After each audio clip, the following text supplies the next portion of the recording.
guys, next story up, it seems your boy RKelly, mama named him Robert Kelly, was found guilty on all charges. Okay. 1 count of racketeering, 8 counts of violation of the Marin Act. I can't even read what I got typed on here, you guys, which is a federal law addressing sex trafficking. Okay. Now, the racketeering charge, I mean, they really went around the way to make sure that a charge like this stuck. They said that because of the years and years of him kind of conducting this whole sex trafficking thing as a business, he involved his employees, he involved these women, you know, he took them with him on tour. I mean, he did, like, it was a business. All right. They considered it an enterprise. So they was able to make the law work for them and say that he was a racketeer, you know, that he was racketeering. So, when you hear a racketeering charge like that, first of all, you think of like drug dealers or something like that. Okay. So that makes you just put you in the mind of having like a whole bunch of employees underneath you that you also were responsible for, and that those employees will probably be in trouble as well. So we'll see if RKelly is going to be the only one that takes the fall for what happened, or if they will continue, you know, if they will go after the other people that was involved to make, you know, to make him be able to do these things for such a long time. Yes, they cut the head off of the snake, finally, after what, 20, 30 years, but there's still a lot of other people that he wouldn't have been able to do a lot of things that he did if they weren't there helping him. So to me, they should also be in trouble. So we'll see what happens there. But you guys, yes, they had hundreds of pieces of evidence. They had 45 people who testified against Robert Kelly, and 11 of those that testified were actually the victims, those who could speak anyway. 6 women who were directly affected by his sex trafficking get the most vindication, even one posthumously. Aaliyah, she was one of the 6 people, one of the 6 women that was included in that more intimate charge, that he was like really involved with these girls as they were young girls. Sex with Aaliyah, 13, 14 years old, at least oral sex. That was the first time somebody saw him having sex with her. You know, of course, we know about them getting married, her possibly being pregnant. The reason why he married her is because he didn't want her as a wife to be able to testify against him. I mean, and just kind of these stories on and on of the physical abuse, the emotional abuse, the psychological abuse, just the sexual abuse of these women and at least 2 boys, 2 young men. So it didn't take the jury long. They said 9 hours. The ladies and gentlemen from the jury had deliberated 9 hours and was coming back already with a guilty verdict. I know as soon as they found out that they was ready to bring back the verdict, the defense couldn't have thought that was good, because usually when you get a fast when you get a fast verdict, that usually means they already believe you were guilty. They just listened to the story once to see if anything was going to change their mind, and no, we still think you guilty, and they're going to wrap it up. I told you guys that there was no way they was going to let RKelly out.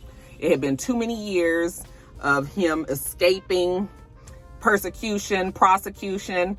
We know back in 2008, he was also in court for the videotape of the girl, so child pornography of him having sex with the girl, but because he had paid the family off in these different secret settlements, they would not participate in the court proceedings.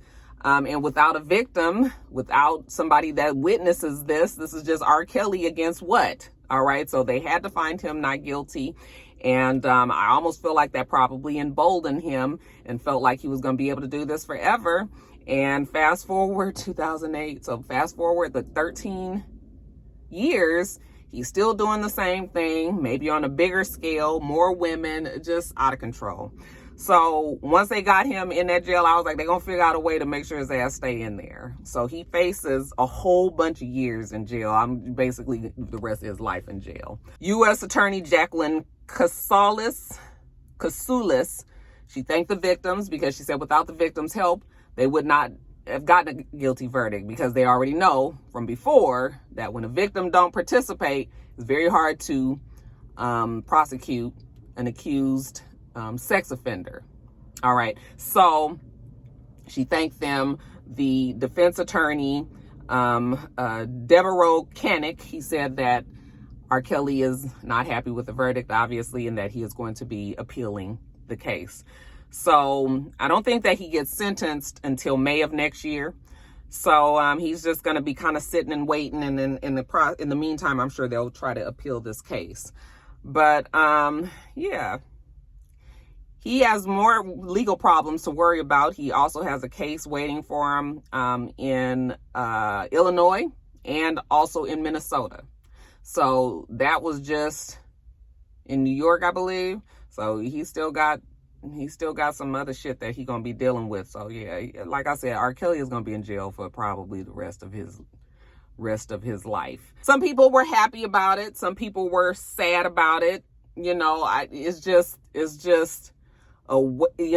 is a wasted talent that, you know, it's just too bad that his mind was warped by, I mean, it could have been from what he experienced as a child, but that he was never able to pull himself out of, you know, such warped ways, and being such a musical genius and all that, and your legacy is just, you know, it's just a waste. It's just a waste, you know, but these victims suffered.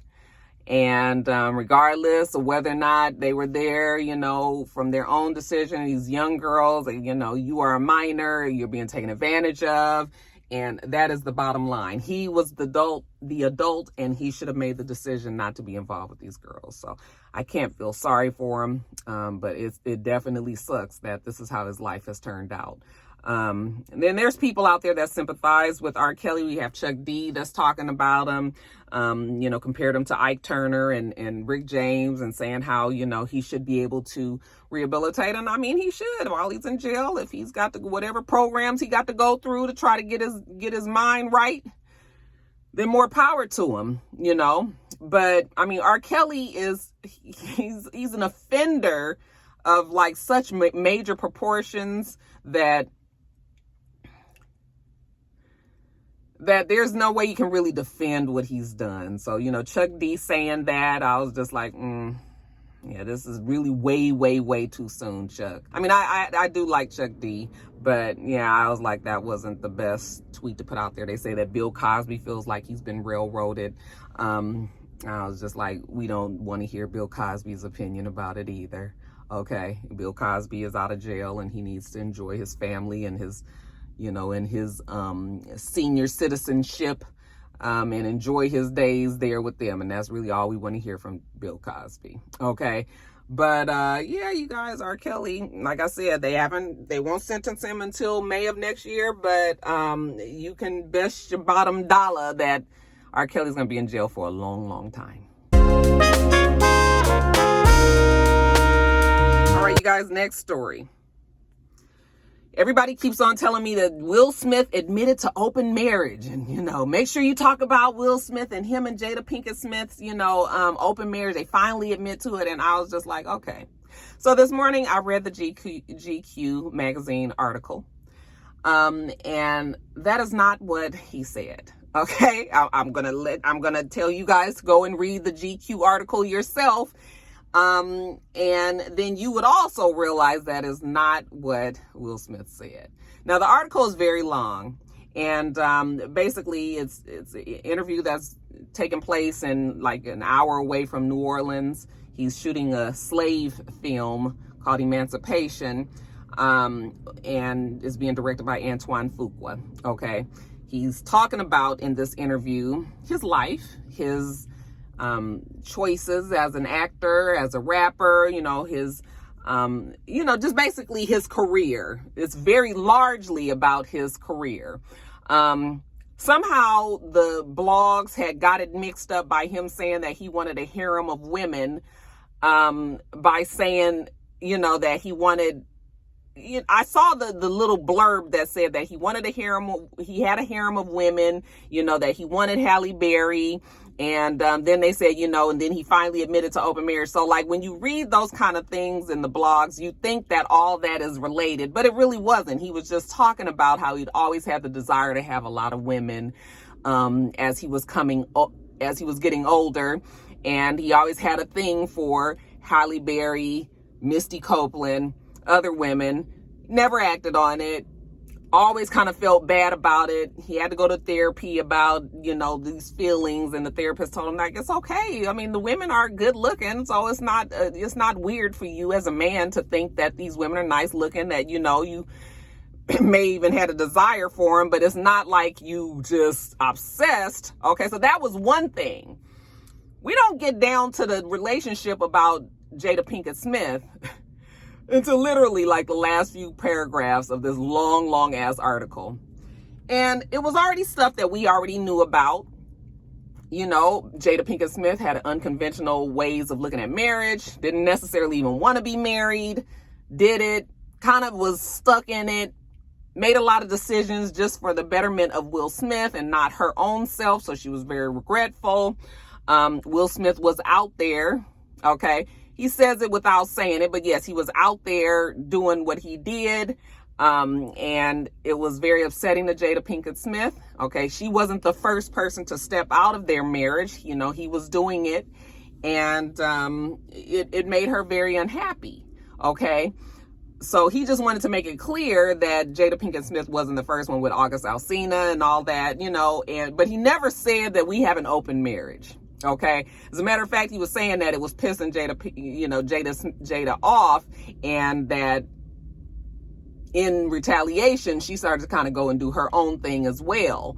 But he never names names, at least not in the article. He is promoting his book that's about to come out at the end of this month, or the end of October, one of the two. And so he has a book that's coming out that's going to talk about his life. So I don't know if it'll be more about it in the book, but he does mention in the book, like, he had to figure out how he could tell his story without him telling other people's stories. Because, of course, if you have an affair with other women, then they are also affected by, just because you're ready to come out and spill all the beans about, the shit that you've done in your relationship, and sex with other women and everything. Those women might not want that story out. So at least in the GQ article, he doesn't talk about who these women are. Never says that they had an open marriage or some sort of arrangement. He basically was just saying that they was unhappy, and so they both was kind of just doing whatever they wanted to do. Okay. So I mean, the way everybody kept on saying they admitted to an open marriage, I thought they was going to be like, yeah, we swingers and we've been doing this, that, and the other. And, and so now when you read the article, it makes you feel like maybe they weren't swingers, but maybe they just was like doing whatever the fuck they wanted to do because they knew the other one was doing it. Okay. So, we'll see when the book comes out. But I just want you guys to know, if you read the article, you're going to realize that that's not exactly what he's saying. So the open marriage thing is still like debunked. Okay. But it's clear that Will Smith is in this stage of his life where he's wanting to be open and honest. Him and Jada Pinkett Smith are in a place in their relationship where they are awfully truthful with each other, to the point where they feel like if you always tell the truth, and you never have to be trying to cover up stories and coming up with stuff, and that has served them well. It's starting to get hot out here, you guys. So that pretty much was what the story was about. But when I was reading the article, I was just like, where did people think that this man said that they had an open marriage? You guys, we're going to have to start reading up these articles, because, honey, these blogs, they have you completely off and not knowing the full thing. So, yeah, go read the article, though. It was very, very good. It was very, very good. So, worth the read.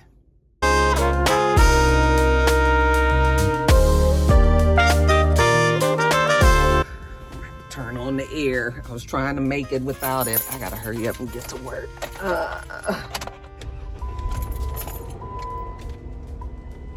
Sweat my damn hair out. Ooh. Woo. Feels good. Noise. Okay, you guys, next story. Let's talk about The View. Now, I don't watch The View regularly, but of course I am familiar with everybody that's on the show. We had just talked about The View on the last top of the blog. I think actually that was my Let's Talk About It. It was either the top of the blogs or Let's Talk About It. It was Let's Talk About It when Sunny and well, the whole panel was talking about what was going on in Haiti. Get my words together. The whole panel was talking about the Haitians that were in Del Rio under the bridge there. 14,000 Haitians there. The administration was sending them back to Haiti. And both Sunny and Anna had confessed how upset they were that our government wasn't making available these United States to these refugees that were coming over. I know that's an offensive word for some people. I'm not trying to offend people, so I'm sorry. But for these people that were coming over, very much like the Afghans were coming from Afghanistan, why wasn't the administration welcoming these Haitian people in as well? We also found out that Vice President Kamala Harris was going to be on The View, okay? And we all knew that Sunny and Anna specifically was chomping at the bit. They could not wait to sit down and speak with the vice president about their actions when it came to the Haitians. So fast forward to the day that the vice president was supposed to be on the show. They are all up there on the panel like normal, okay, getting ready for the guest. And then the producers were like, okay, I need Anna and Sunny to come off the stage like right now. Okay. And they were just like, okay, nothing was explained to us. It was very weird because this is live TV. And then when Joy comes back, when they come back from the break, Joy Behar tells everyone that they actually tested positive for COVID. Okay. Now, my eyebrow went up when I heard that because I was just like, oh, okay, so very convenient that Kamala Harris is about to come on the show and you guys pull the two that are going to be the most critical of the vice president.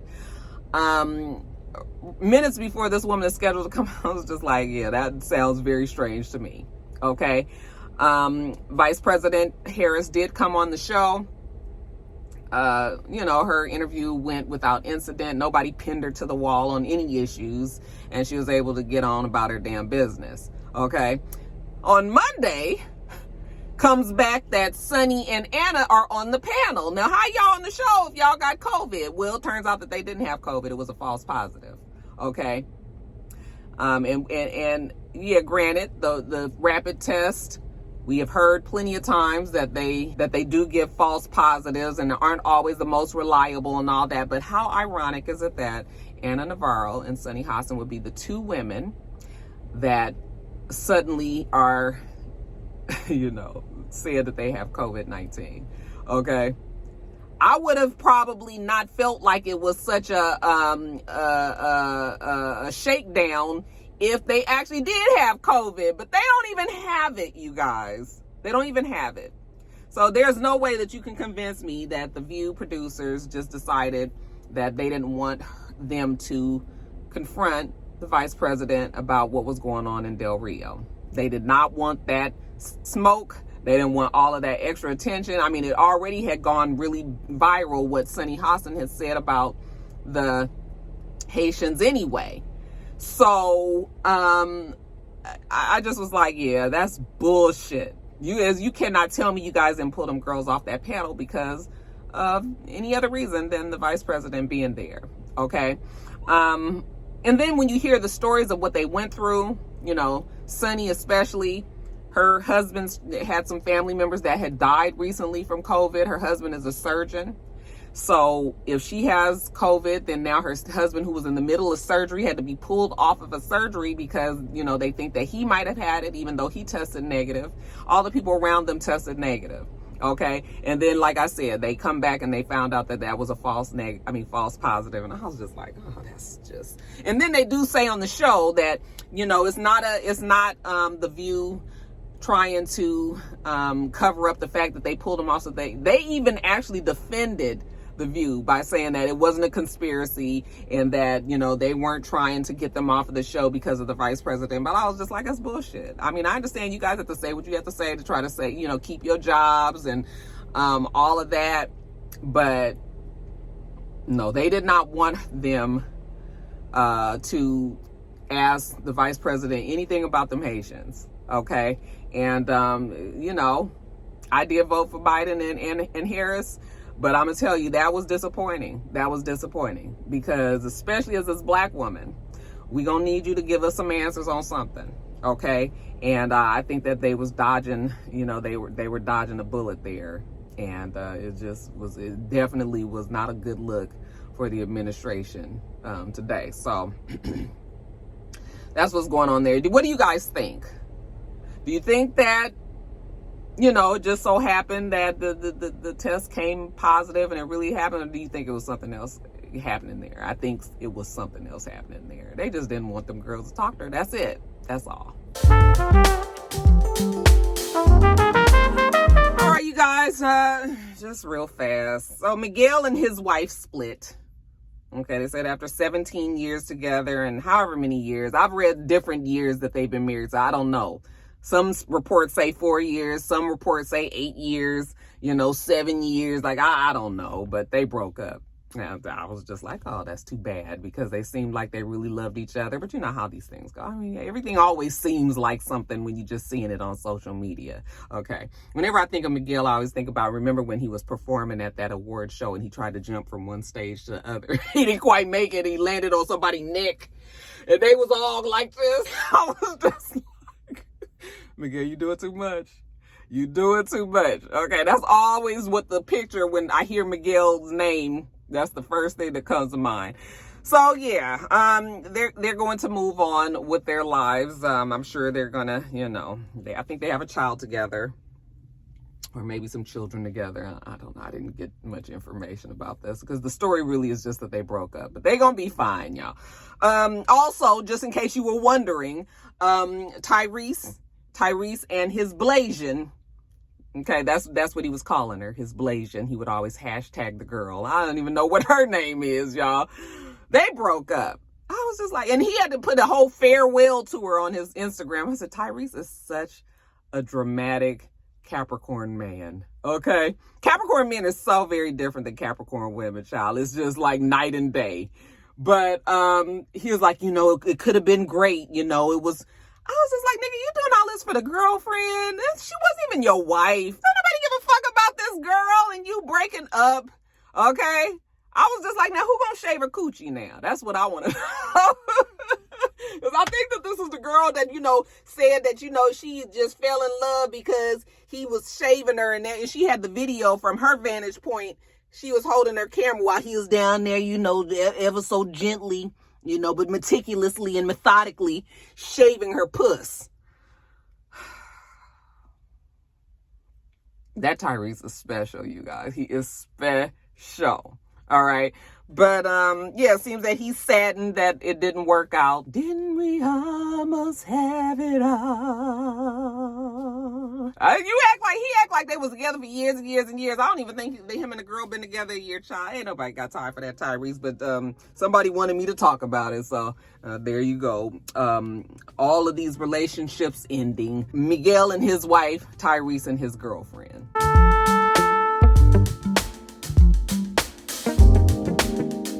And then lastly, you guys, I just want to throw a quick shout out and congratulations to our only celebrity rock star, Sakan Singblo. You guys know that she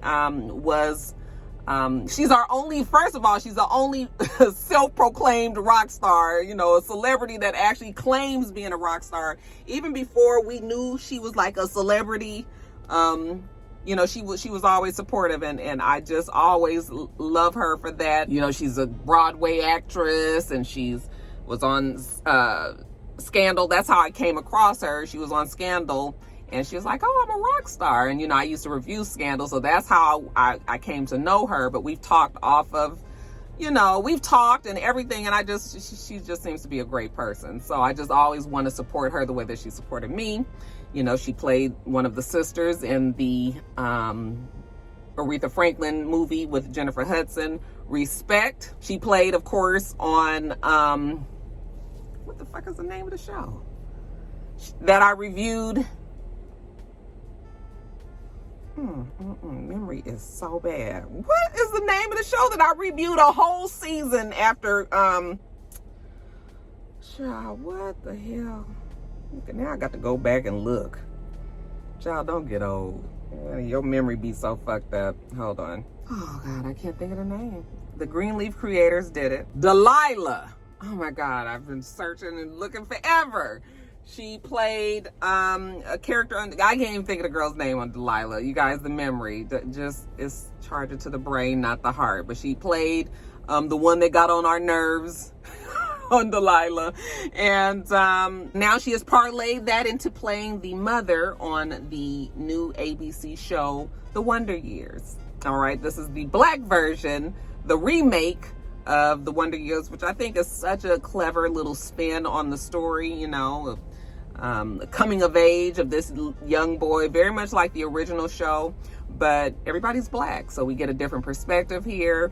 And Saquon had told me a long time ago that she got that role, and I was like, girl, it's your season. Like, this is just time for you to blossom and for, you know, everything to come your way. And I'm just happy for her. I don't know if she's going back to Delilah or not, or if the show has even been renewed to come back.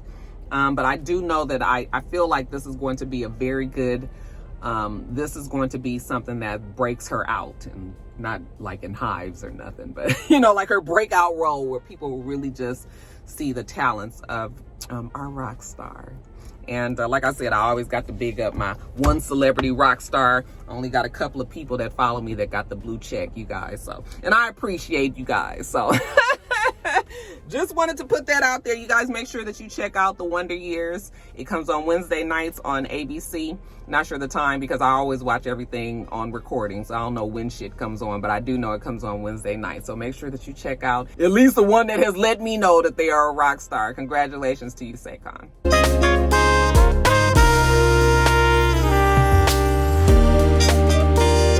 All right, you guys, I got to get to work. I'm a few minutes late. All right, we do this every single week, so make sure that you rate, comment, and subscribe, and make sure you come back.